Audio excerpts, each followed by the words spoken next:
नमस्कार मित्रांनो, तर आपण घेतले मिल्की मस्तीचं पनीर आणि आपण ह्याच्यापासून आज बनवणार आहोत पनीर टिक्का मसाला।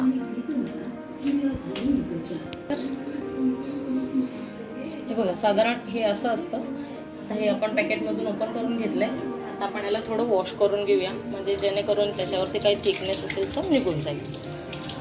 हे पनीर असं वॉश करून घेतलंय। याचे आपण जसे तुम्हाला जे तुमच्या अंदाजानुसार जसे स्क्वेअर ट्रायंगल जसे पाहिजेत पीसेस तसे तुम्ही करू शकता आवडीनुसार। तर भेटू आपण पुढच्या प्रोसेस नंतर। तर आता आम्ही पीसेस करणार आहे जे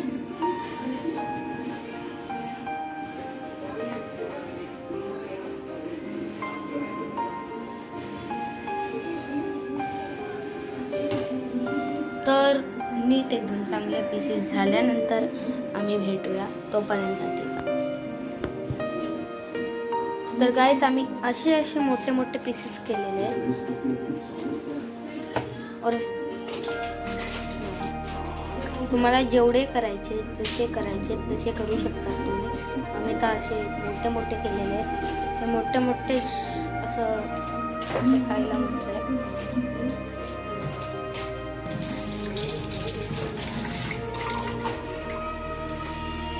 म्हणून हे मोठे मोठे ठीक आहेत। मम्मी आता मसाला काढते आणि दही तर आपल्याला लागणारच आहे। आम्ही अमूलची दही घेतली, मस्ती दही अमूलची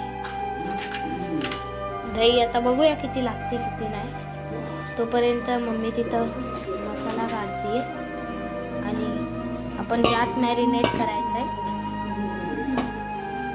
मम्मीने दही चमचा गेला यात 1 2 3 टेबलस्पून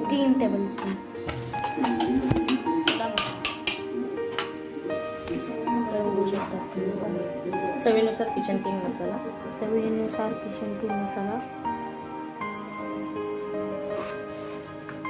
चवीनुसार चाट मसाला, चवीनुसार चाट मसाला, आपला घरचा लाल मसाला, तुम्हाला जेवढं तिखट पाहिजे तुमच्या आवडीनुसार तुम्ही कमी जास्ती करू शकता। मिक्स नाही करायचं। थोडी धना जिरा पावडर, थोडीशी हळदी,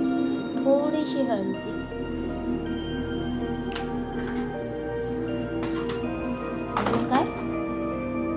अजून आहे रंग चांगला येण्यासाठी थोडी कश्मीरी मिरची पावडर, चांगला रंग येण्यासाठी आणि मग तर मिक्सच करायचं। मीठ टाकायचं। हां, चवीनुसार मीठ पण टाका। एवढं सगळं टाकायचं आहे मित्रांनो। ते सारखं गाईज येतं ना। चवीनुसार मीठ आणि मग मॅरिनेट करा।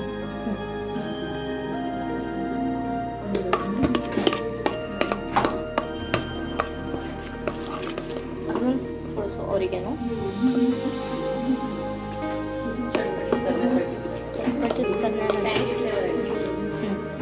तुमच्याकडे नसला तरी चालेल। स्किप करू शकता, तुमच्याकडे जे आहे अवेलेबल तुम्ही बनवू शकता। सगळ्या पदार्थांमध्ये बनणारा पदार्थ आहे आणि सगळे मिश्रण एकत्र करायचं।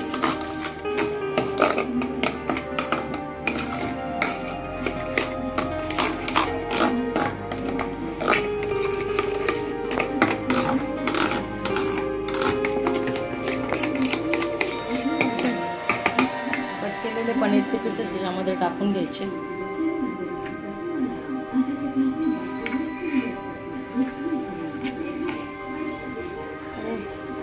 सर्व पीसेसला व्यवस्थित दही कोट होईल असं व्यवस्थित मिक्स करून घ्यायचं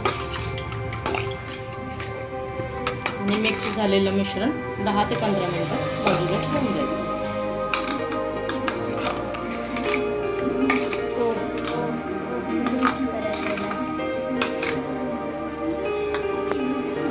मिश्रण बाजूला ठेवून देऊया। 10 ते 15 मिनिटांसाठी ह्याला कोट करून ठेवलंय। त्याच्यानंतर आपण शालो फ्राय करूया। चला भेटूया 10 ते 15 मिनिटांनी. गाईस झालं आहे. हां सॉरी परत हॅलो मित्रांनो, झालं आहे 15 आणि 10 मिनिटांनी, म्हणजे 10-15 मिनिटांनी. तर आता तेल गरम पॅनमध्ये तेल ठेवलंय. मग तेल गरम झालं की एक एक पीस आपण आपल्या हातानुसार आपण त्याच्यात ठेवायचे आणि शालो फ्राय करून घ्यायचं. जास्ती तेल ज्याला जमत नाही त्याने शालो फ्रायमध्ये खायचं. बरं, तर आमच्या घरात पप्पाला जास्त तेल लागत नाही.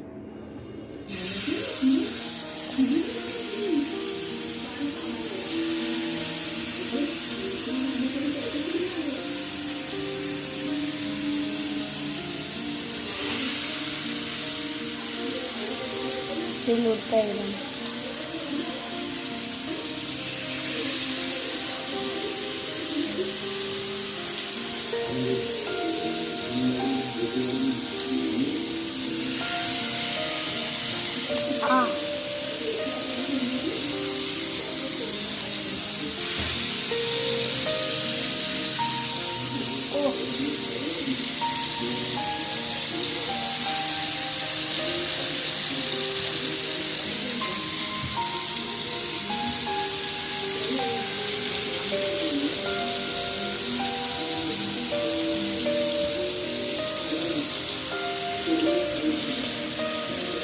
तर हे तळल्यानंतर भेटूया.